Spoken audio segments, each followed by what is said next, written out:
Hey everyone, thanks for clicking on today's video. I'm sure you're here to figure out how we make this garland behind me using super easy Dollar Tree supplies. This is how you take a simple Dollar Tree door hanger costing $1 and you make 5 garland ties with it, so enough to do a whole big garland just like this. The other supplies you'll need are pipe cleaners and hot glue. How easy is that? Stick around and see how we do it.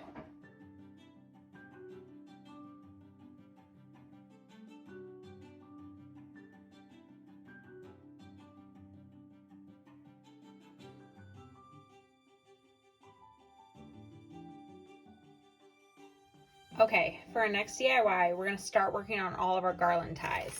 First up though, we're going to deconstruct these hanging banners and prep them to add our pipe cleaners to the back.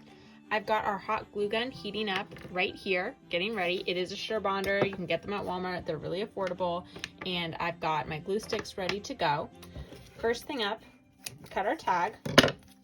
And then these are honestly really easy to deconstruct. As you'll see, there's a ribbon behind.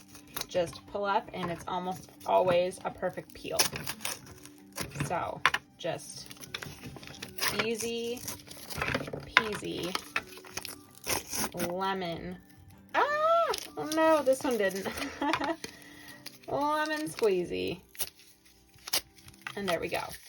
We'll get the other one ready. Okay, now that that's done, we're gonna cut our pipe cleaners into little pieces. I cut them in half, and then I'm gonna use some of this scrap Easter fabric just because it's around and convenient.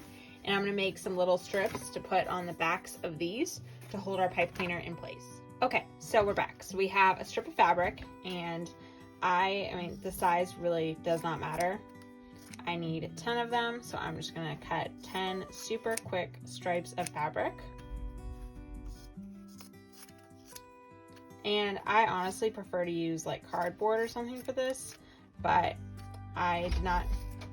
So next up, we're gonna take our pipe cleaners, fold them in half like so, and cut straight through the middle. Super easy. So here we're gonna just put the pipe cleaner down, run some hot glue over it, and seal it with our little piece of fabric or cardboard. Now, Sure Bonder is probably the hottest glue gun on the market, so I recommend protecting your hands. Next up, we are going to clean our space. A lot of people don't think to scrub their walls, and admittedly, I don't do it as often as I should, but living up here where the dust blows in the door all the time, it's kind of important to make sure I have a clean working space so it's not, you know, glitter with a side of dust. So as you'll note, we're taking 2 different types of deco mesh, and we're going to secure each bubble or poof with half of a chenille stem or pipe cleaner, right? I take about a 4 arms length, so from my wrist to my elbow of the mesh, and then I tie it off for the next section and I bubble it as I go. Now I made these poofs pretty tight. I didn't stretch them out as much as you can, but it's really to preference. I didn't want them to overpower the wall, so that's where we left off there.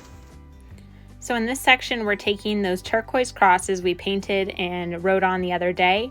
I'm making a small knot with my pipe cleaner, and then I'm making a hanger in the back so that it's not really impacting the design on the front. So we're gonna do it one more time. Shove your folded in half side through the little tiny hole, make a little tiny bubble or twist or a knot or whatever works for you, and then make a little hanger in the back. And I'm just hanging them using thumbtacks, but you can use nails or command strips or whatever works for you. So here we're going to start attaching all of those little garland hangers that we've made. So the Easter eggs and the painted bunnies and the Mod Podged bunnies, and I'm not sure if I include any others, but you'll see. So let's go ahead and set all those up next.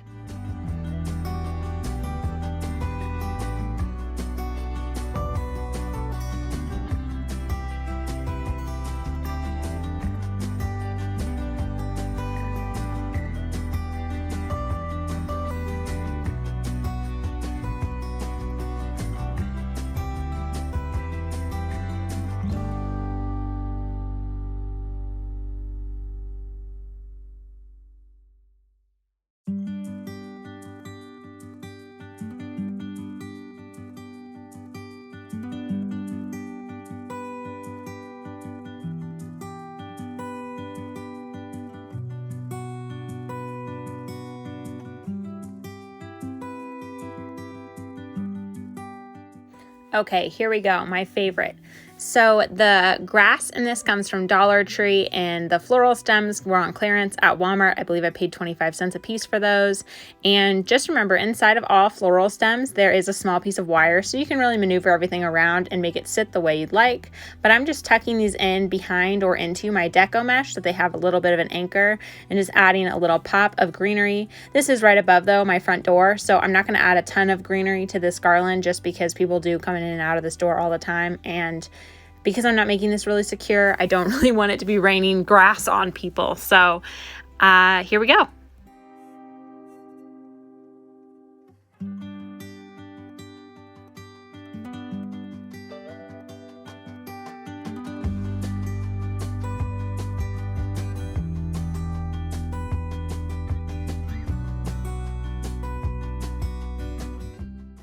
And here's our finished product, 3 crosses Easter garland. I hope that this quick tutorial gave you lots of inspiration for the upcoming Easter season. Thanks for coming. Bye.